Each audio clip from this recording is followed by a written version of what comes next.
Bapak-bapak, ibu-ibu, saudara-saudara kaum muslimin rahimakumullah. Dunia ini penuh dengan berbagai macam kesibukan. Sejak dari petani yang turun ke ladang, pedagang yang berangkat ke pasar, pelajar yang menuju sekolah, sampai kepada pegawai yang berangkat ke kantor, seluruhnya tidak lain untuk mencari sesuatu yang bernama bahagia. Setiap orang menginginkan kebahagiaan, dan tidak seorang pun menginginkan kesengsaraan dalam kehidupan ini. Namun nyatanya tidak setiap orang yang ingin bahagia mengetahui jalan yang harus ditempuhnya untuk sampai kepada kebahagiaan itu.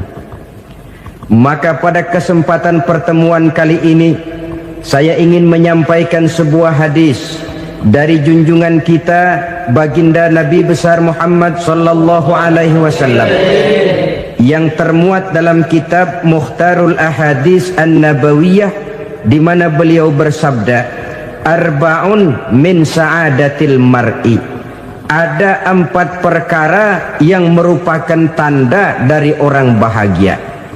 Saya mau tanya, di antara saudara-saudara yang hadir di sini, apa ada yang kepengen jadi orang sengsara? Ya. Seluruhnya tentu ingin mendapatkan kebahagiaan. Maka menurut resep dari Nabi kita, tanda orang bahagia itu 4. Jadi kalau saudara ingin bahagia, harus mempunyai 4 perkara ini. Yang pertama, orang bahagia itu kata Nabi, darun wasi'un, punya rumah biar bagus asal gede, enak ngaturnya, daripada sudah punya rumah kecil adanya di pinggir kali, gubuk, kalau hujan bocor miring lagi, kiamat. Loh, kalau gitu Islam materialis dong. Hadis ini boleh diartikan dengan makna hakiki, arti yang sebenarnya, boleh diartikan dengan makna majazi, arti kiasan. Kalau dia diartikan dengan arti kias, maka yang dimaksud darun wasi'un ay qalbun wasi'un, rumah yang luas tidak lain daripada hati yang lapang. Karena di situ kunci kebahagiaan yang sebenarnya. Walaupun kita cuma tinggal di petak berukuran 2 kali 3 meter, kalau hati kita luas rasanya rumah itu. Tapi biar rumah kita halamannya saja puluhan ribu hektar, ada kolam renangnya, kamar tidurnya tidak lagi terhitung, kalau hati yang menempati rumah itu sempit, maka akan terasa sempit jugalah rumah itu. Tempat bergantungnya tidak lain adalah hati. Marilah kita mencoba melihat berbagai pandangan orang tentang bahagia ini. Ada orang menyangka bahwa bahagia itu kalau dia mendapatkan harta yang sebanyak-banyaknya. Siapa yang banyak harta, dialah raja. Apa yang dia mau, seluruhnya bisa dibeli. Keamanannya, dia bisa menyewa petugas. Seluruh fasilitas untuk menyenangkan kehidupannya bisa dibeli. Pendeknya, hartalah segala-galanya dalam kehidupan. Sampai ada pepatah mengatakan, innad darahima fil amakini kulliha taksur rijala mahabatan wa jalala. Sesungguhnya harta, dinar, dirham, uang, di mana-mana selalu bikin hebat orang yang memilikinya. Coba lihat, orang yang punya duit sama yang enggak punya duit, jangan gaya hidupnya, gaya jalannya aja lain. Wahia lisanun liman arada fasahatan, wahia silahun liman arada qitala. Uang adalah senjata yang paling ampuh bagi orang yang mau pergi perang, dan lidah yang paling fasih bagi orang yang mau bicara. Kalau bicara dengan lidah macet, cobalah bicara dengan harta, lancar. Sampai ada pepatah demikian, segalanya bisa diatur dengan harta. Maka di kalangan orang yang berpandangan semacam itu, seluruh kegiatan hidupnya hanya terfokus kepada bagaimana mengumpulkan harta yang sebanyak-banyaknya. tidak peduli halal haram, tidak kenal sore pagi siang dan malam, tidak sempat sujud, jauh dari agama, jauh dari kehidupan yang bersifat ruhaniyah, jauh dari Allah dan sebagainya, sampai dalam Al-Quran dikelompokkan dalam kelompok yang dinamakan lumazah. Allazi jama'a malahu wa 'addadah yahsabu anna malahu akhladah. Mereka mengumpul-ngumpulkan harta sebanyak-banyaknya dan menyangka bahwa harta yang banyak itu dapat mengekalkan hidupnya, mengekalkan kekayaannya, mengekalkan kebahagiaannya. Saudara hadirin yang berbahagia, kalau pandangan hidup ini benar, artinya kalau harta memang merupakan satu-satunya hal yang dapat membuat orang bahagia, tentu di rumah mewah tidak akan pernah ada tangis derita. Tentu di satu tempat di mana fasilitas hidup serba menunjang tidak ada yang namanya penderitaan. Tapi suka dan duka, sedih dan gembira, senyum dan tawa adalah milik setiap orang, baik dia punya harta maupun dia tidak punya harta. Nyatalah bahwa harta semata-mata bukan merupakan jaminan bahwa orang akan bahagia, walaupun tanpa harta orang sulit untuk bahagia. Saya mau cerita, ada orang super kaya, namanya Aristotle Onassis, raja tanker Yunani.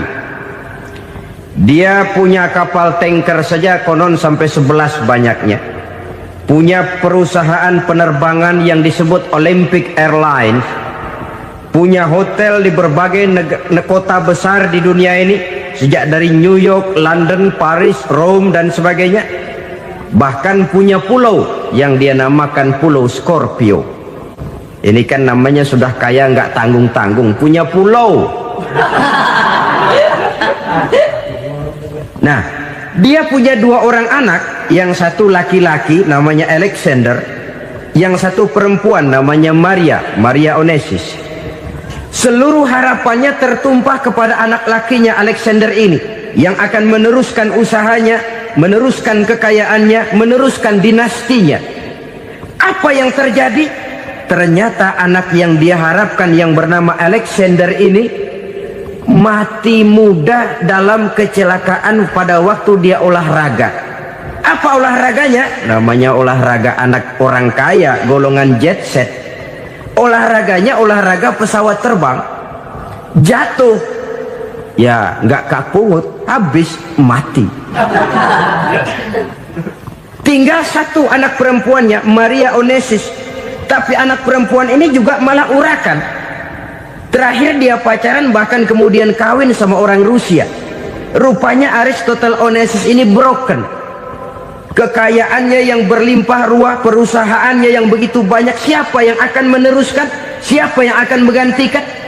Sampai kemudian dia mengurung diri di Pulau Scorpio dan mati di sana secara mengenaskan. Seorang multijutawan, seorang yang super kaya, mati menyendiri di pulau sepi. Ibarat kata pepatah, anak ayam mati di lumbung.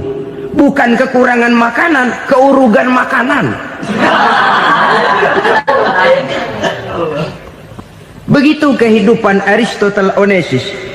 Dan banyak orang-orang yang sudah demikian kaya sampai dibingungkan oleh kekayaannya sendiri. Telusurilah kehidupan David Rockefeller misalnya, Henry Ford misalnya, Adnan Khashoggi misalnya. Multi jutawan yang kadang-kadang dibuat keder oleh kekayaannya sendiri. Pantas ketika Imam Ali ditawarkan orang, "Ya Ali, kalau kepadamu disuruh pilih ilmu atau harta, kau pilih mana?" Ya jelas pilih ilmu dong. Kenapa? Pertama, ilmu kalau kita berikan kepada orang lain tambah. Tapi harta kalau kita berikan kepada orang lain kurang. Saudara punya uang 10.000, dibagi orang 5.000, jelas uang saudara berkurang. Tapi saudara punya ilmu, diberikan kepada orang lain bisa, saudara pun makin mantap. Tidak lantas jadi bodoh karena ngajarin orang. Saudara bisa Fatihah lalu mengajarkan orang Fatihah. Orang bisa, saudara pun makin hafal. Tidak lantas setelah diajarin orang ilmunya hilang. Begitu datang dia minta orang, tolong ajarin saya Fatihah, udah habis, nggak ada.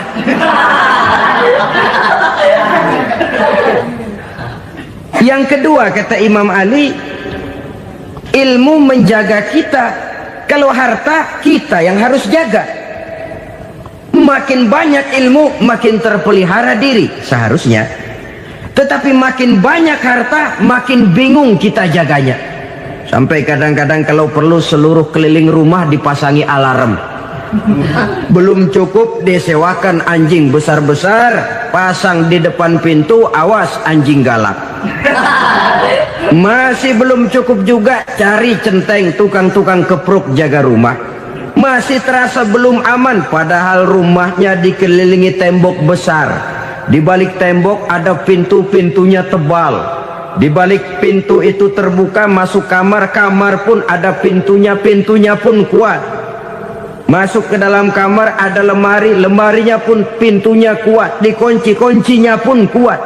Tapi terhadap seluruhnya yang timbul cuma sekedar was-was saja. Kesimpulannya sekali lagi, tanpa harta orang memang sulit untuk bahagia. Tapi harta semata-mata tidak merupakan jaminan orang akan bahagia. Dengan hati yang luas, itu modal utama untuk mencapai kebahagiaan hidup.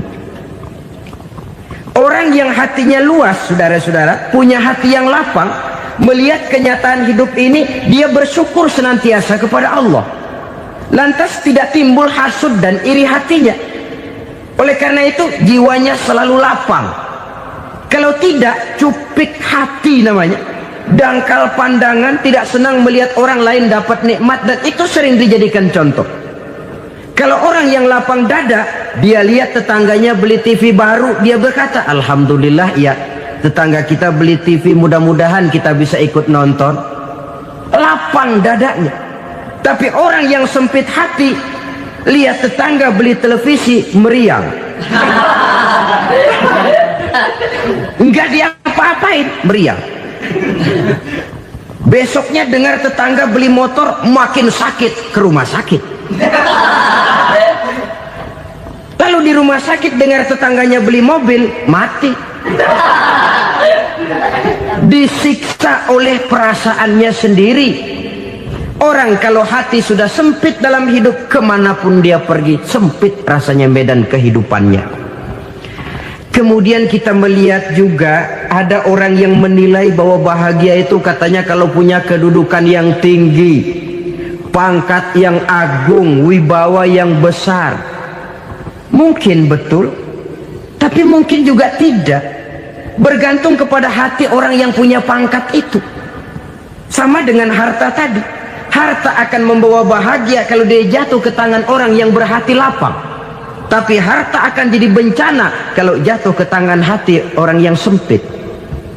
Pangkat akan membawa bahaya kalau jatuh di tangan hati orang yang sempit. Lebih dari itu, kenyataan mengajarkan kepada kita bahwa ternyata pangkat dan jabatan tidak selamanya memberikan kebahagiaan dalam kehidupan. Bahkan resikonya kelewat besar. Beberapa bukti kita bisa ambil dari para pemimpin dunia yang menjadi korban lantaran pangkat dan jabatan yang disandangnya. Saudara ingat Presiden Abraham Lincoln dan John Kennedy dari Amerika? Dibunuh orang. Park Chung-hee dari Korea Selatan, Ziaur Rahman dari Bangladesh, Anwar Sadat dari Mesir, terakhir Indira Gandhi dari India, menjadi korban dari pangkat dan jabatan yang disandangnya dari orang-orang yang tidak senang dia memegang jabatan itu. Dia akan mudah mengundang bencana.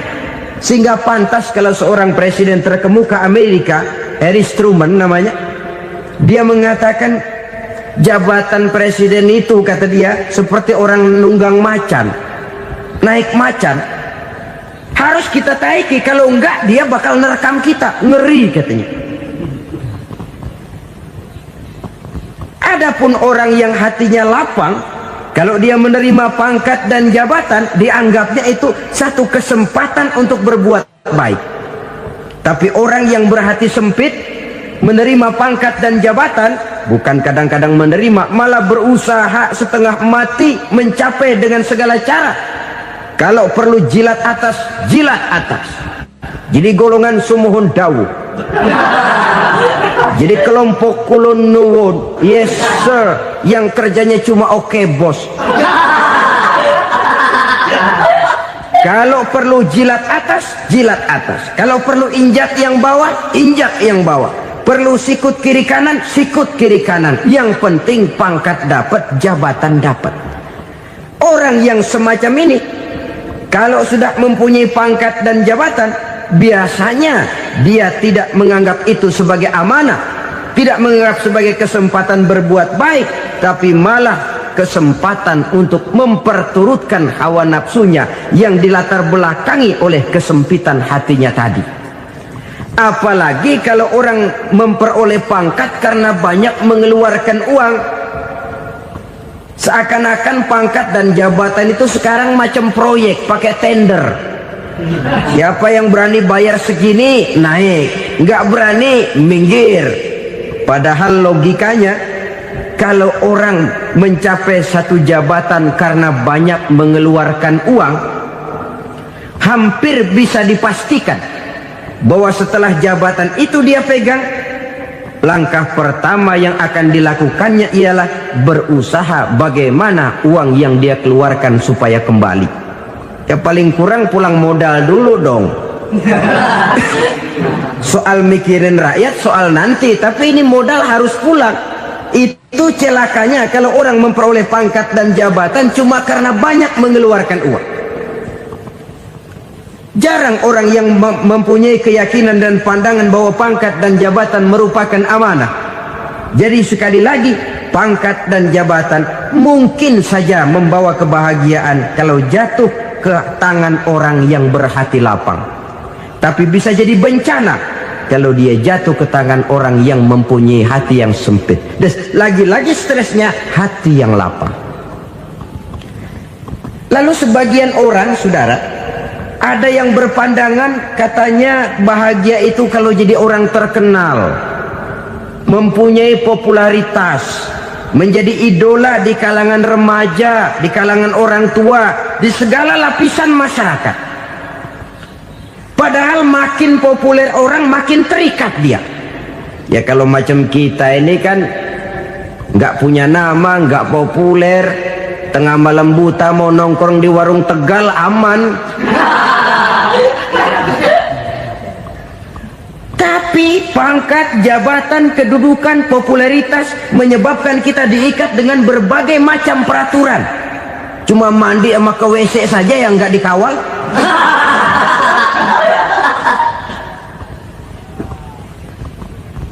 Benarkah popularitas, ketenaran membawa kebahagiaan? Mungkin ya, tapi mungkin juga tidak. Kenapa? Banyak orang-orang populer yang mengakhiri hidupnya secara tragis. Kita ambil beberapa nama. Di Amerika tahun 60-an ada bintang seksi paling terkenal yang dijuluki seks bom, bom seksi. Sampai sekarang jadi legenda, namanya Marilyn Monroe. Singkatan doublenya itu inisialnya MM, Marilyn Monroe. Terkenal, top, sampai dia mati tahun 62. Namanya sekarang masih saja dibicarakan orang. Kenapa dia bunuh diri? Tidak punya hartakah dia? Banyak. Kurang populerkah dia? Seluruh dunia mengenalnya. Sejak rakyat kecil sampai pejabat tinggi dia punya hubungan. Kenapa? Jenuh. Dia terlahir dalam keadaan yatim. Setelah itu tidak lama dia berangkat remaja, ibunya meninggal. Pindah dari wanita asuh ke wanita asuh sampai 12 orang ibu angkatnya. Dan kekecewaan yang paling parah, setiap laki-laki yang dekat dengannya hanya seperti kapal berlabuh. datang dan pergi silih berganti, padahal dia merindukan seseorang yang bisa melindungi hidupnya. Dia rindukan itu dan dia tidak pernah menemukan. Itu yang akhirnya menyebabkan dia minum pil tidur kelewat dosis, minum obat tidur kebanyakan, ya tidur terus sampai sekarang.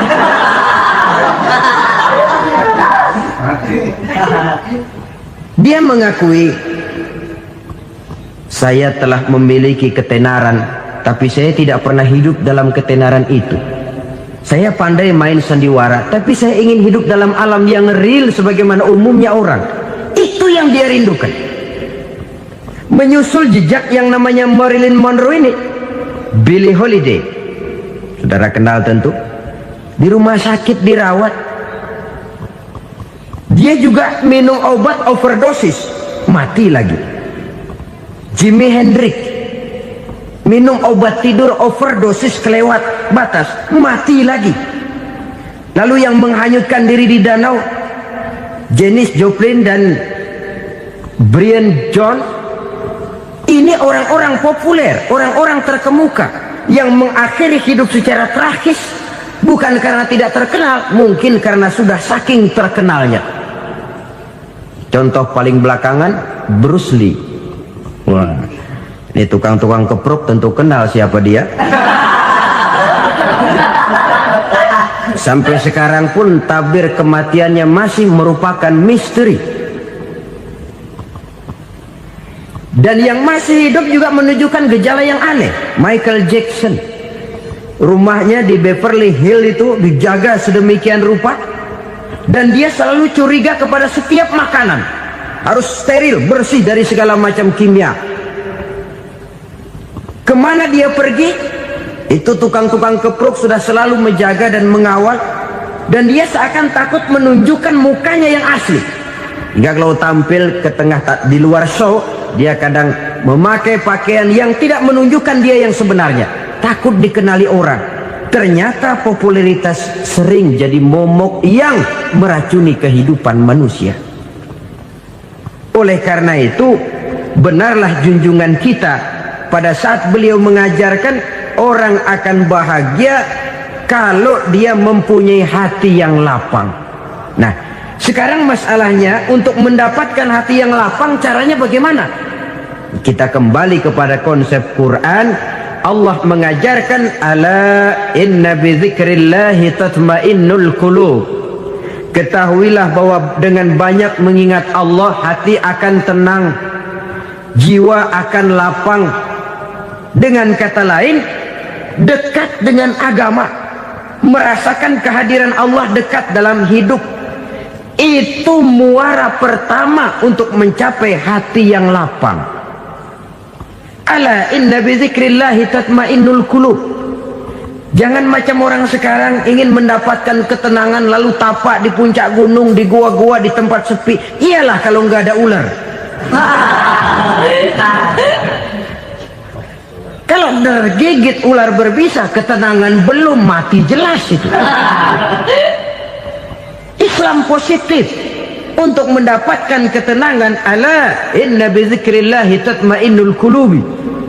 Bahwa ketahuilah bahwa dengan banyak mengingat Allah, hati akan tenang, jiwa akan lapang, nuansa pikiran akan luas. Karena yang namanya bahagia ada dimanapun manusia berada. Di kampung ada bahagia, di kota ada bahagia, di ngarai, di lembah, di gunung, di hutan, di lautan, di angkasa luar, dimanapun bahagia itu ada kalau kita bermodalkan hati yang lapang ini. Dan hati akan lapang kalau kita dekat dengan agama. Dekat dengan harta buat sementara hati mungkin tenang, tapi ketenangan yang relatif dan temporer. Apalagi orang tiap kali tambah harta, tiap kali tambah rencana, itu wajar. Mungkin sebelumnya saudara berpikir, kalau punya duit 5.000 enak nih. Begitu punya duit 5.000, aduh sayang kalau 10.000 aja. Tiap kali tambah harta, tiap kali lain rencana. Makin banyak rencana, makin menjauhkan kita dari yang namanya ketenangan. Padahal ketenangan merupakan unsur utama untuk mencapai bahagia. dan ketenangan itu bermuara dalam hati manusia. Tengoklah kehidupan ini. Orang yang banyak harta dengan orang miskin, berbedakah rasa sakit yang mereka tanggungkan? Rasanya tidak. Walaupun si kaya tidur di kasur empuk berselimutkan sutra mahal, sementara si miskin meringkuk di balai bambu yang keras dan kasar. Apabila maut datang, dia juga tidak pernah pilih bulu. Maut datang menjemput si kaya di singgasana keemasannya, dikelilingi oleh para pengasuh, dayang dan idang serta para pengawal. Dan maut pun datang menjemput si miskin papa, sehingga ia tergelepar di tepian jalan. Kedua-duanya bernama mati. Kalau nyata bahwa sakit yang ditanggung si kaya tidak beda dengan sakit yang ditanggung si miskin, bukan harta semata yang membuat orang bahagia. Hati yang tenang, jiwa yang lapang penuh kedamaian karena banyak berzikir dan mengingat Allah, itu merupakan modal utama untuk mencapai sesuatu yang bernama bahagia.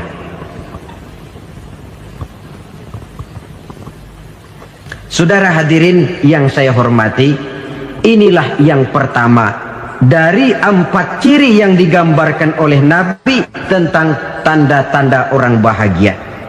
Dan harus berangkat dari yang pertama ini, hati yang lapang. Ini yang harus kita miliki lebih dahulu, baru nanti akan menyusul kepada poin yang ketiga, kedua dan selanjutnya. Sebab kalau hati sudah terisi dengan jiwa yang lapang, seluruh persoalan insya Allah akan bisa kita atasi dengan sebagaimana mestinya. Yang kedua sekarang, tanda orang bahagia menurut baginda Nabi, markabun syariah. Orang bahagia itu, kata beliau, punya kendaraan biar cepat asal lancar. Artinya kemana dia mau pergi mudah. Apa maksud hadis ini? Kalau kita kaji lebih dalam, kendaraan itu kan alat transportasi. Transportasi tidak lain adalah usaha memudahkan komunikasi. Pindah dari situ kepada teori bahwa manusia adalah zon political, makhluk bermasyarakat yang tidak bisa memenuhi kebutuhan hidupnya secara sendirian. Kita memerlukan keberadaan orang lain dalam kehidupan ini. Untuk memakai baju saja kita sudah perlukan petani yang tanam kapas, pabrik yang memintal kapas jadi benang, pabrik yang menenun benang jadi kain, sampai kepada mesin jahit, sampai kepada tukang jahit. Itu cuma untuk memakai pakaian saja. Tidak seorang pun di antara kita yang sanggup memenuhi kebutuhan hidupnya secara sendiri. Kita perlu orang lain.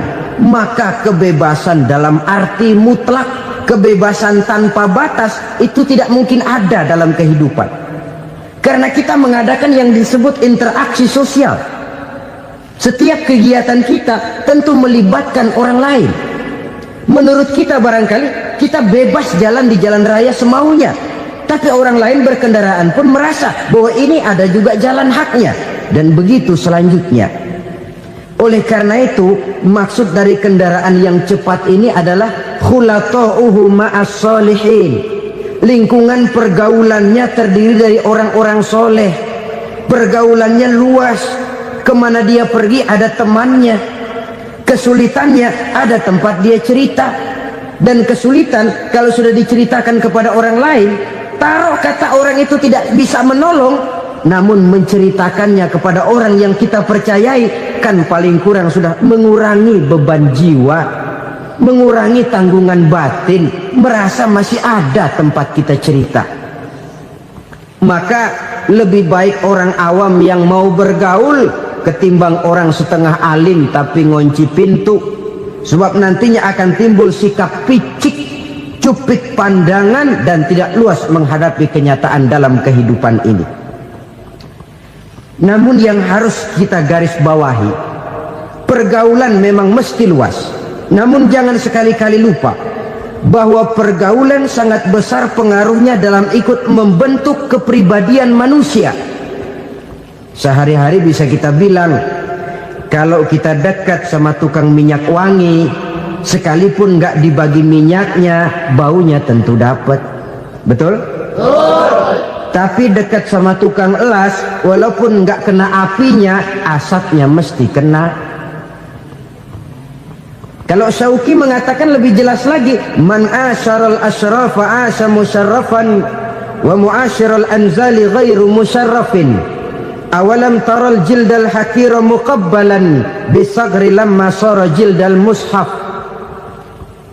Siapa yang bergaul dengan orang mulia, dia bakal ikut menjadi mulia.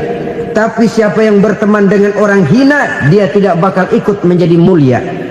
Tidakkah kau lihat, kata Syauqi, kulit kambing yang hina pun dicium orang ketika menjadi kantong Quran.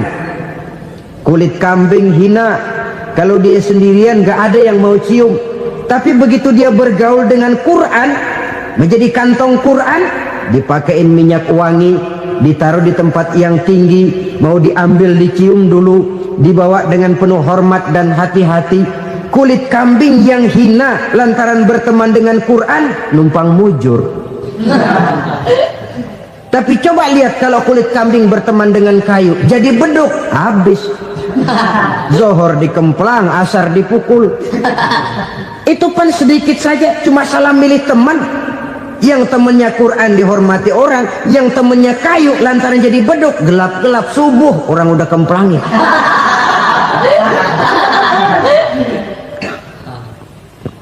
Maka terutama kepada adik-adik remaja yang masih mencari identitas diri, yang ibarat kaset masih kaset kosong, mudah diisi oleh apapun, pandai-pandailah memilih teman dalam bergaul.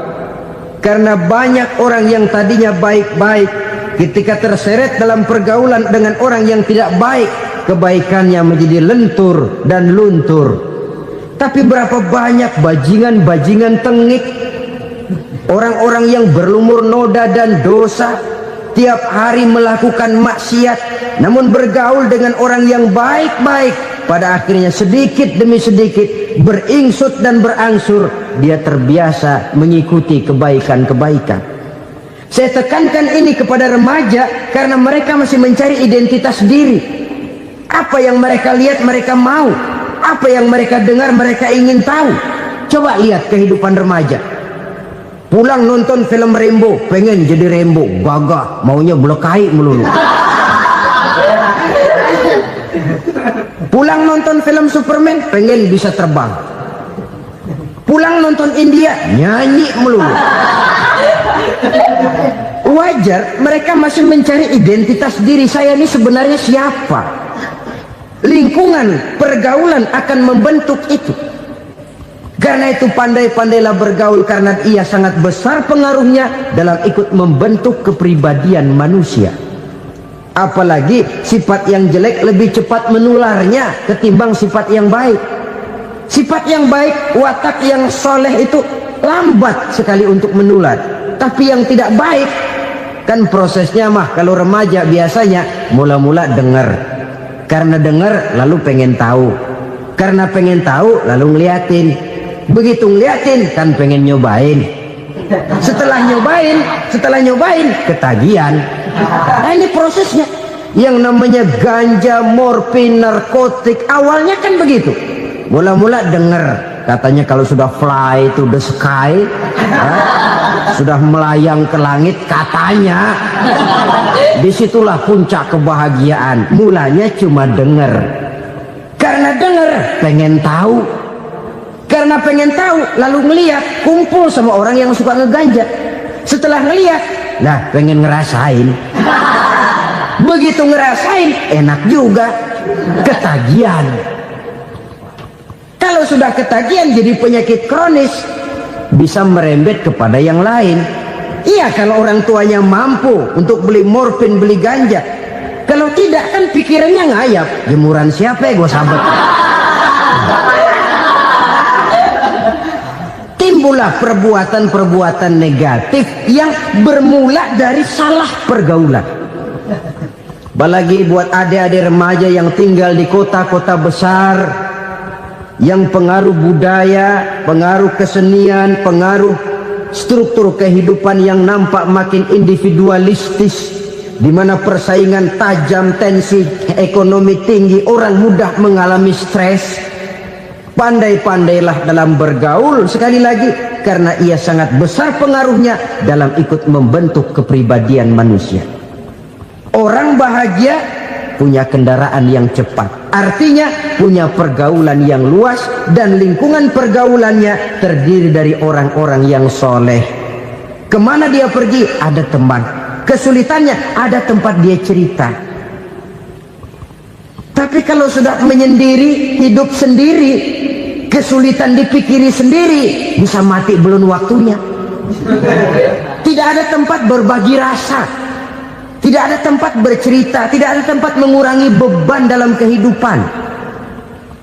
Pantas betul kalau Islam sangat menggalakkan dan menganjurkan orang kalau sudah sampai waktunya itu untuk melangsungkan nikah. Kata Nabi, ya ma'syaras syabab man istata'a minkumul ba'at falyatazawwaj. Hai para pemuda, kalau sudah mampu memberi nafkah, kawinlah, nikahlah kamu. Kenapa? Sudah ada teman hidup, tempat berbagi rasa.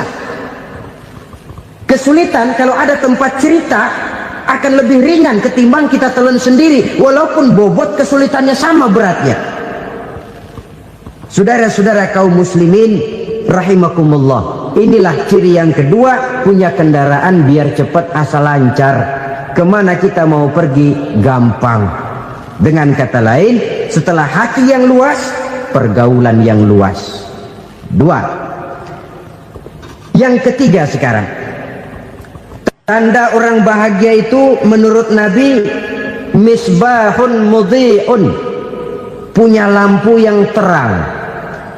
Oh, itu enggak problem. Sekarang sudah zamannya listrik masuk desa, Pak. Lampu sudah terang semua. Betul, kalau itu yang dimaksud. Tapi tidak cuma itu. Karena lampu yang dimaksud di sini, lampu yang akan menerangi seluruh perjalanan hidup. Dan perjalanan hidup itu sudah dimulai sejak kita terlahir ke alam ini, sampai masuk ke alam barzah, kumpul di padang mahsyar, sampai ke akhirat. Lampu yang menerangi itu yang diperlukan. Kalau lampu, katakanlah yang paling top sekarang kan lampu jenis Mercury. Taruhlah itu di rumah kita, dia cuma menerangi rumah kita, menerangi hati pun tidak sanggup.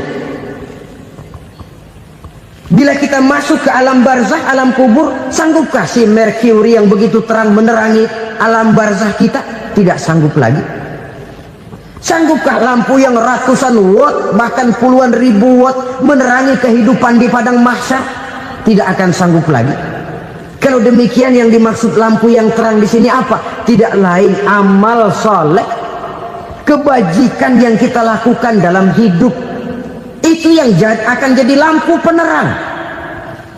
Di dunia nama kita akan terang, jasad kita boleh hancur terkubur tanah, tapi nama kita akan dikenang orang. Begitulah kalau orang meninggalkan kebajikan dalam hidup seperti sekarang. Ribuan orang tiap saat berziarah ke kubur Imam Syafi'i, ke kubur Imam Malik, ke kubur Imam Ghazali, ke kubur orang yang baik-baik, orang yang soleh-soleh.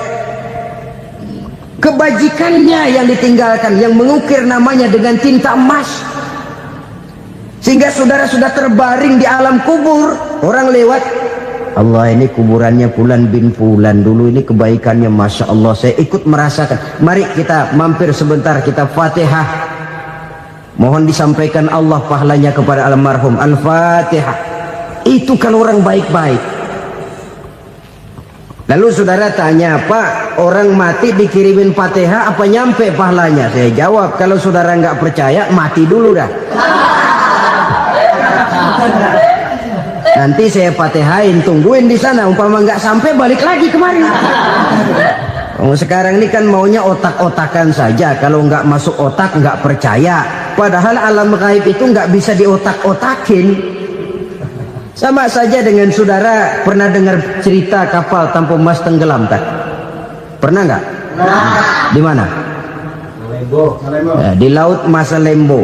Begitu ke Tampu Mas tenggelam, ratusan penumpang itu terjun ke laut, dipermainkan gelombang, berjuang menghadapi maut itu. Orang lagi timbul tenggelam di lautan, dihantam ombak, kita tengokin pakai helikopter. Pak, lagi timbul tenggelam ya? Iya, tolongin. Jangan khawatir Pak, nih saya kirim intan Pak, harganya 10 juta. Kira-kira orang yang timbul tenggelam di laut seneng nggak? Tidak. Kan mahal toh intan 10 juta. Kenapa dia nggak senang? Karena intan 10 juta dalam kondisi seperti itu tidak sanggup menyelamatkan dia. Dia akan girang kalau dikirimin ban mobil bekas, dikirimin papan terentang atau bambu.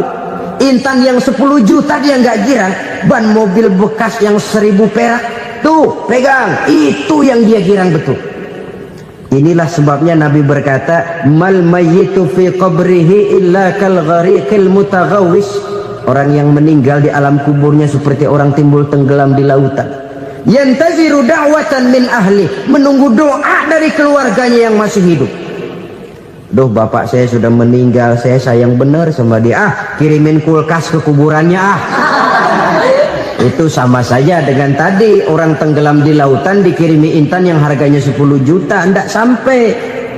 Begitulah kalau kebajikan yang kita tinggalkan dalam hidup, sudah mati pun kubur kita masih diziarahi orang. Tapi kalau jahat yang kita tinggalkan, boro-boro lah orang mau doa lewat dekat kuburan kita juga serem. Tuh bajingan no, dulu mati dipendem di situ tuh. Jangan lewat situ, ntar kesurupan, jangan. Lewat saja orang ngeri. Konon lagi membacakan Fatihah dan mengirimkan doa. Hidup pada hakikatnya adalah kesempatan untuk berbuat baik. Maka sekali kesempatan itu diberikan, manfaatkan dengan sebaiknya. Sebab kesempatan kedua tidak akan pernah ada. Kesempatan berbuat baik di sini, di akhirat sudah pembalasan namanya. Sekali kesempatan itu dicabut, dia tidak akan pernah dikembalikan lagi. Kata Iqbal, hidup tidak mundur ke belakang, Bung. Berhenti diinjak orang, mundur hancur. Tidak ada kata mundur dalam hidup ini. Berhenti diinjak orang, mundur kecebur. Tidak ada kata lain. Harus maju dalam kehidupan, dalam artian yang positif. Hidup adalah kesempatan untuk mengumpulkan kebajikan yang sebanyak-banyaknya.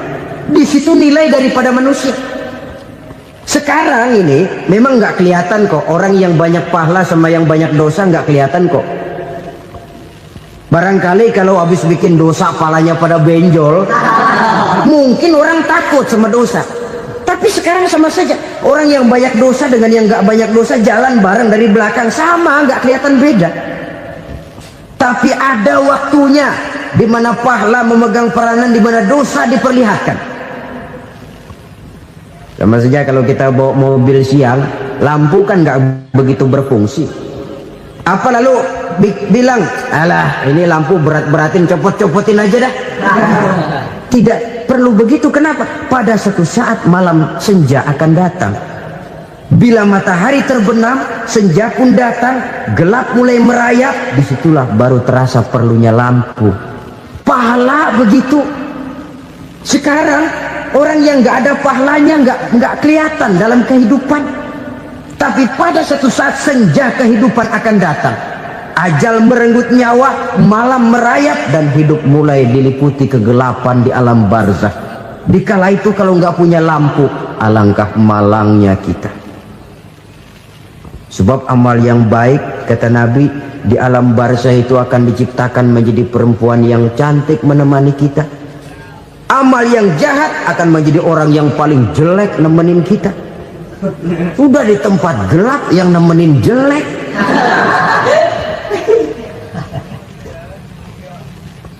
Kaum muslimin rahimakumullah. Kalau demikian masalahnya, tergantunglah kita pandai memanfaatkan waktu. Al-waktu kasayf, waktu itu cepat sekali. Yang namanya waktu itu tahu-tahu. Tahu-tahu udah tahun 87. Tahu-tahu udah begitu. Tahu-tahu yang kemarin anak-anak, sekarang udah pada punya anak. Tahu-tahu saja itu. Begitu cepat waktu berlalu. Kalau tidaklah pandai kita memanfaatkannya, akan rugi kita. Nabi bersabda, man kana yaumuhu khairun min amsihi fahuwa rabih. Barang siapa yang hari ini lebih baik daripada hari kemarin, itu orang untung. Hari ini lebih baik daripada kemarin, bulan ini lebih baik dari bulan kemarin, tahun ini lebih baik dari tahun kemarin, itu orang yang beruntung. Tahun kemarin sembahyangnya maghrib doang, sekarang udah tambah isya. Tahun kemarin cuman Idul Fitri aja ngancem bener, sekarang udah tambah Jumat, lalu tambah lagi maghrib, tambah lagi isya, dan selanjutnya. Hari ini lebih baik daripada kemarin, itu orang yang beruntung. Wa man kana yaumuhu mislu amsihi fahuwa khasir. Lalu barang siapa yang hari ini sama saja dengan hari kemarin, itu orang rugi. Hari ini sama dengan kemarin, rugi itu. Bulan ini begitu, bulan kemarin begitu, tahun ini begitu, tahun lalu juga begitu. Rugi itu orang. Rugi apa? Rugi umur. Umur tambah, amalan gak pernah tambah. Dan saya pikir lebih merupakan azab ketimbang nikmat kalau orang dikasih panjang umur cuma untuk numpuk dosa. Mending mana? Panjang umur banyak dosa sama pendek umur dikit dosa? Mending mana? Mending mana? Ya, paling mending tentu panjang umur banyak pahala. Tapi kalau tidak, sekali lagi, lebih merupakan azab ketimbang nikmat kalau orang diberikan panjang umur tapi cuma untuk sekedar menumpuk dosa. Kehilangan kesadaran bahwa dunia bukan terminal akhir dari satu perjalanan. Dia cuma halte di mana kita berhenti sebentar untuk menuju kepada terminal yang hakiki. Saudara-saudara kaum muslimin rahimakumullah, inilah lampu yang akan menerangi kehidupan, amal yang kita lakukan di dalam kehidupan. Jadi yang dimaksud dengan lampu yang terang, kebajikan yang kita kerjakan dalam hidup. Nah, setiap orang di awal tadi saya bilang ingin bahagia. Bahagia itu kan hakikatnya kumpulan senang dan selamat. Senang, selamat. Apa bedanya? Senang tapi tidak selamat, nggak bahagia. Selamat tapi nggak senang, nggak bahagia orang. Contoh, kalau orang korupsi, duitnya banyak, senang dia, tapi keselamatannya. Ada tentara baris di samping rumahnya udah bingung, padahal tentara latihan. Tentara cuma latihan, dia bingung. Senang, tapi karena keselamatannya tidak terjamin, dia tidak bahagia. Sebaliknya pegawai negeri jujur benar, cuma segaji-gajinya, selamat nggak korupsi tapi melarat, ya nggak bahagia juga, kurang senang. Kesenangan dan keselamatan untuk dunia saja, ya sekali lagi, kalau cuma sekedar untuk dunia saja, bisa dibeli pakai uang, bisa dibeli pakai uang. Saudara ingin selamat, bisa dibeli pakai uang. Saudara ingin senang, bisa dibeli dengan uang. Tapi setelah mati masuk ke alam barzah, habis kekuasaan uang. Nggak bisa lagi beli keselamatan pakai uang, tidak mungkin lagi membeli kesenangan dengan uang. Di situ pahala yang megang peranan. Makin banyak pahala, makin banyak saham untuk membeli kesenangan dan keselamatan, untuk memperoleh yang namanya bahagia. Dan jangan lupa loh, di alam barzah kita nggak sebentar, menunggu datangnya kiamat. Loh iya, kalau kita begitu dikuburin terus kiamat datang, untung. Tapi kalau masih harus 1000, 2000, puluhan ribu tahun yang akan datang, dalam satu penantian yang begitu lama, tanpa saham untuk memperoleh kebahagiaan, satu kemalangan yang tidak ada pernah putus-putusnya. Janganlah tergelincir oleh kebahagiaan sebentar yang menipu dengan mengorbankan kebahagiaan hakiki yang berjangka panjang. Apa artinya senyum sejenak kalau harus ditebus dengan tangis seumur hidup? Biarlah kita minum jamu, pahit memang, getir memang, tapi kan besok badan sehat. Daripada sekarang minum sirup, manis memang, enak memang, tapi bibir pada jontor besoknya. Sirawan, batuk, nggak karu-karuan. Banyak orang tertipu oleh kesenangan yang sebentar, padahal laisa kullu ma yalma'u zahaban. Belum tentu semua yang berkilat itu emas, belum tentu semua yang gemerlap itu intan. Karena itu marilah manfaatkan kesempatan yang diberikan Allah ini untuk mengumpulkan kebajikan yang sebanyak-banyaknya. Yang terakhir sekarang, yang keempat, tanda orang bahagia kata Nabi. Zaujatun salihah. Orang bahagia itu tanda yang keempat kata Nabi, punya istri biar cakep asal taat. Sudah surga itu sudah. Cakep taat. Istri kayak gitu, kalau belum mati jangan dikuburin dulu. Sudah cakep taat lagi, tapi kadang-kadang enggak, udah jelek ngadat melulu. Apa yang mau dipilih? Sebab itu Quran mengatakan istri pakaian untuk suami, suami pakaian untuk istri. Kenapa suami istri diibaratkan pakaian? Alangkah tingginya gaya bahasa Quran ini. Suami istri teman hidup, hidup perjalanan panjang. Sejak kita dalam rahim sudah ada hidup kan di sini. Sampai ke alam dunia, masuk ke alam barzah, kumpul di padang mahsyar, sampai menuju akhirat, itu perjalanan hidup. Carilah istri atau suami teman hidup yang membawa manfaat tidak hanya kehidupan di dunia ini, sampai di alam barzah, sampai di padang mahsyar. Suaminya mungkin meninggal lebih dulu, atau istrinya mungkin meninggal lebih dulu, tapi suami atau istri yang masih hidup berbuat kebajikan. Suami saya meninggal, ada hartanya, saya sedekahkan, niat pahala untuk almarhum suami saya. Ini teman hidup,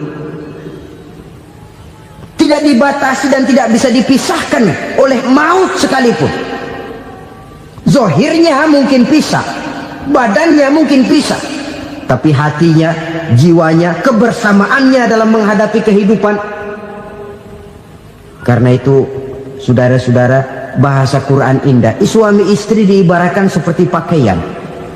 Apa fungsi pakaian? Pertama, pakaian jadi kebanggaan. Artinya suami harus menjadi kebanggaan istri, istri harus jadi kebanggaan suami. Yang kedua, pakaian itu kan fungsinya menutup aurat. Artinya sesama suami istri harus saling menjaga kekurangan masing-masing.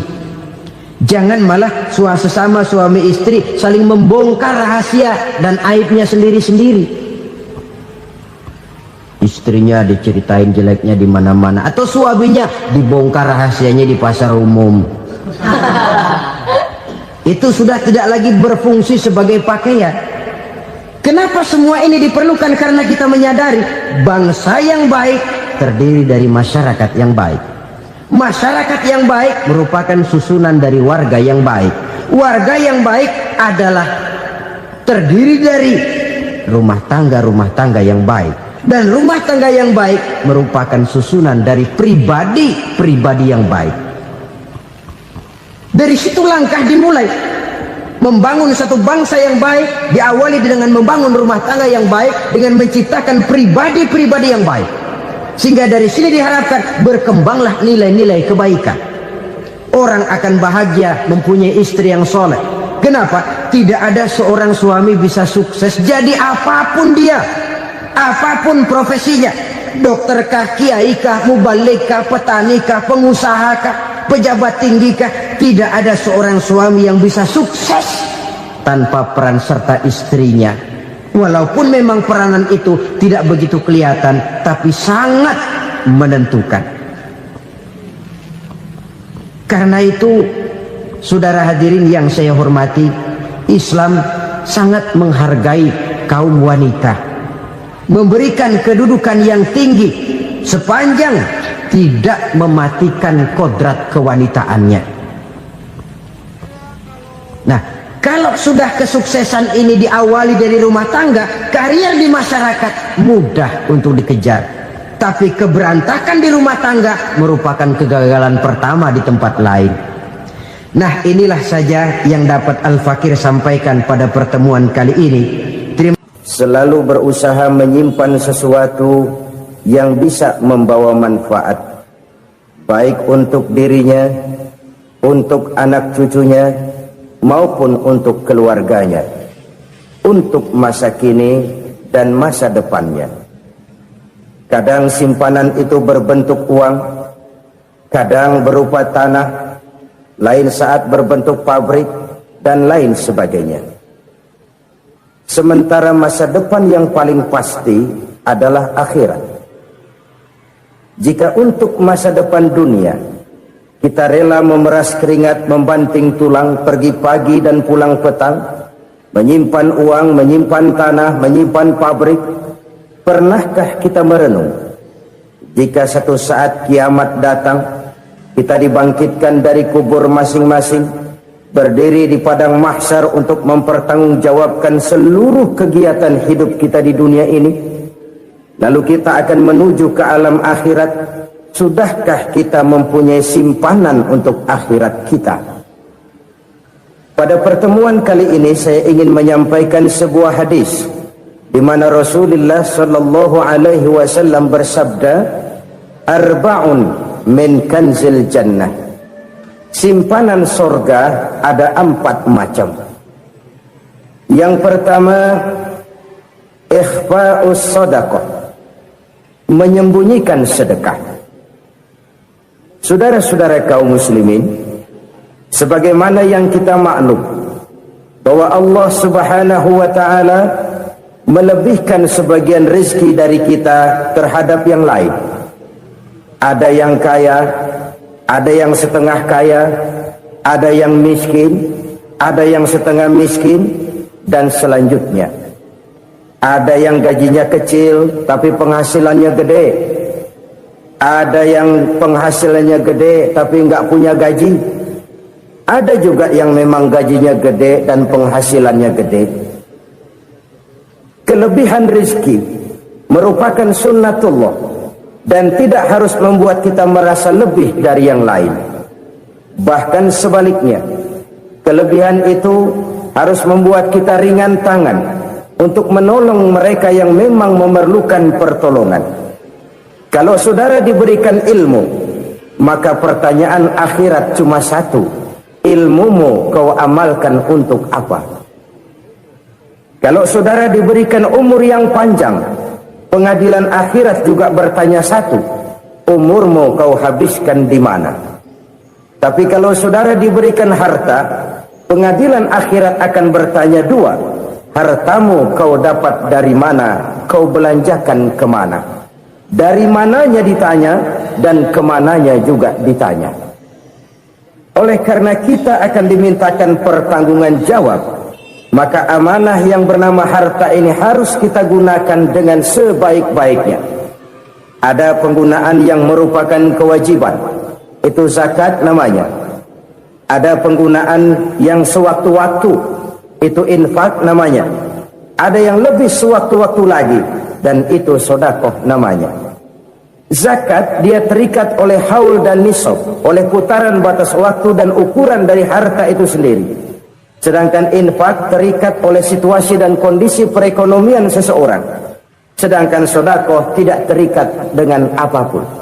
Dalam kondisi seperti apapun kita bisa melakukan sedekah dengan yang terkecil sekalipun. Sampai-sampai Rasulullah sallallahu alaihi wasallam mengajarkan, la tahqiranna minal ma'rufi syai'an walau an talqa akhaka biwajhin talik. Atau ada hadis, tabassumuka fi wajhi akhika laka shadaqah. Senyumanmu kepada temanmu adalah sedekah.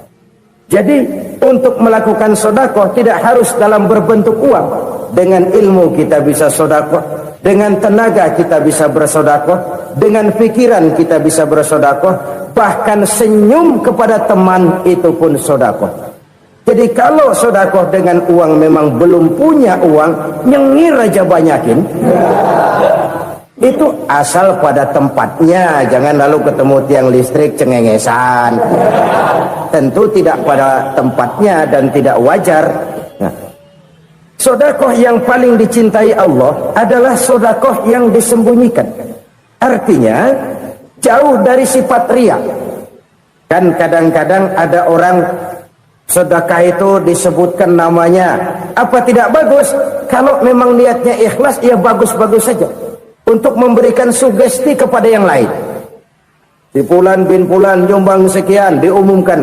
Boleh kalau niatnya untuk memberikan rangsangan kepada yang lain supaya dia menyumbang lebih besar dari orang tadi. Tapi kalau itu mendatangkan riya, maka sedekah yang paling dicintai Allah adalah sedekah yang disembunyikan. Tangan kiri saja tidak tahu apa yang diberikan oleh tangan kanan. Sedekah yang dilakukan dengan ikhlas akan merupakan perbendaharaan surga, tersembunyi dari pandangan orang lain, tidak seorang pun tahu. Karena memang sikap yang baik adalah melupakan kebaikan dan mengingat kesalahan. Itu salah satu ciri orang bahagia. Orang yang selalu mengingat kesalahannya dan berusaha melupakan segala kebaikannya. Kalau dia akan berada kebaikan, dia tidak bisa ikut, dia merasa rugi karena dia merasa belum pernah berbuat baik. Tapi kalau akan melakukan kesalahan baru, dia ingat kesalahan yang sudah-sudah, sehingga terhalang baginya untuk melakukan satu kesalahan baru. Demikianlah saudara-saudara, bahwa Allah melebihkan rizki sebagian kita dari yang lain, agar terjadi tolong-menolong dalam kehidupan ini. Jadi kesenjangan yang nature, kesenjangan yang alami, itu sunnatullah. Ada yang kaya, ada yang miskin, ada yang kelas menengah. Nah, kenapa lalu sekarang kita berusaha mengentaskan kemiskinan? Oleh karena adanya kesenjangan struktural. Kalau yang kaya bisa semakin kaya, kenapa yang miskin tidak bisa naik jadi ikut sedikit kaya? Sebab pada dasarnya Islam adalah agama yang sejak turunnya sudah berupaya memerangi kemiskinan. Bahkan dikatakan kemiskinan itu mendekatkan kepada kekufuran. Orang kalau miskin udah dekat banget sama kafir. Gampang menjadi kafir. Berapa banyak saudara-saudara kita yang oleh karena soal perut, oleh karena soal materi, terpaksa meninggalkan dan menanggalkan akidahnya, menjual petunjuk yang diberikan Allah dengan kesenangan dunia yang cuma sebentar ini. Na'udzubillah summa na'udzubillah. Jadi makin kita sembunyikan satu sedekah, semakin banyak perbendaharaan kita di surga. Sedekah yang paling dicintai Allah adalah sedekah yang disembunyikan. Malahan ada seorang sufi, dia punya kebiasaan kalau pergi sholat Jumat dia bawa uang, itu uang dia taruh di bawah tikar masjid. Dia niat sedekah kepada siapa saja yang nemuin itu duit. Maksudnya apa? Supaya yang nemuin nggak tahu siapa yang punya duit.